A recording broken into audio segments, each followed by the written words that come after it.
इस्लामी इतिहास के आदिकालीन होने की वास्तविकता समझने के लिए स्वयं इस्लाम को समझ लेना आवश्यक है। इस्लाम क्या है, ये कुछ शैलियों में कुरान के माध्यम से हमारे सामने आता है। जैसे इस्लाम अवधारणा के स्तर पर विशुद्ध एकस्वरवाद का नाम है।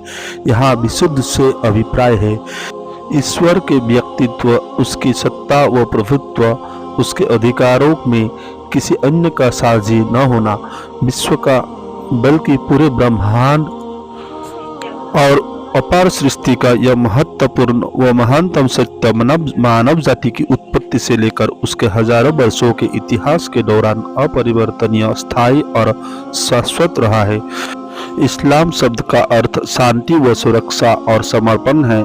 इस प्रकार इस्लामी परिभाषा में इस्लाम नाम है ईश्वर के समक्ष मनुष्य का पूर्ण आत्मसमर्पण, और इस आत्मसमर्पण के द्वारा व्यक्ति, समाज तथा मानव जाति के द्वारा शांति व सुरक्षा की उपलब्धि का यह अवस्था आरंभ काल से तथा मानवता के इतिहास हजारों वर्ष लंबे सफर तक हमेशा मनुष्य की मूलभूत आवश्यकता रही है। इस्लाम की वास्तविकता एकस्वरवाद की हकीकत, इंसानों से एकस्वरवाद के तकाजे, मनुष्य और ईश्वर के बीच अपेक्षित संबंध, इस जीवन के पश्चात जीवन की वास्तविकता आदि जानना एक शांतिमय, सफल तथा समस्याओं, विडंबनाओं व त्रासदियों से रहित जीवन बिताने के लिए हर युग में अनिवार्य रहा है। अतः ईश्वर ने हर युग में अपने संदेशता, इस दूत, नबी, रसूल, पैगंबर नियुक्त करने और उनमें से कुछ पर अपना इस ग्रंथ अवतरित करने का प्रावधान किया है। इस प्रक्रम का इतिहास मानव जाति के पूरे इतिहास पर फैला हुआ है। शब्द धर्म को इस्लाम के लिए कुरान ने शब्द दीन से अभिव्यक्त किया है। कुरान में कुछ इस संदेशताओं के हवाले से कहा गया है कि ईश्वर ने उन्हें आदेश दिया कि वे दीन को स्थापित करें और इसमें भेद पैदा न करें, इसे अनेकानेक धर्मों के रूप में टुकड़े टुकड़े न करे। इससे सिद्ध हुआ कि इस्लाम दीन हमेशा से ही रहा है। उपरोक्त संदेशताओं में हजरत नूह का उल्लेख भी हुआ है, और हजरत नूह अलैहिस्सलाम मानव जाति के इतिहास के आरंभिक काल के इस संदेशता है।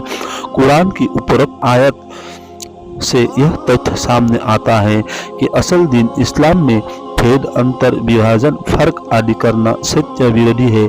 जैसा कि बाद के जमानों में इस संदेशताओं का आह्वान व शिक्षाएं भुलाकर या उनमें फेरबदल, कमी बेसी, परिवर्तन, संशोधन करके इंसानों ने अनेक विचारधाराओं व मान्यताओं के अंतर्गत बहुत से धर्म बना लिए। मानव प्रकृति प्रथम दिवस से आज तक एक ही रही है।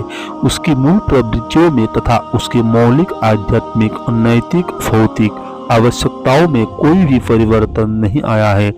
अतः मानव का मूल धर्म भी मानव जाति के पूरे इतिहास में उसकी प्रकृति व प्रवृत्ति के ठीक अनुकूल ही होना चाहिए। इस्लाम इस कसौटी पर पूरा और खरा उतरता है। इसकी मूल धारणाएं, शिक्षाएं, आदेश, नियम सबके सब मनुष्य की प्रवृत्ति व प्रकृति के अनुकूल है। अतः यही मानव जाति का आदिकालीन तथा शाश्वत धर्म है।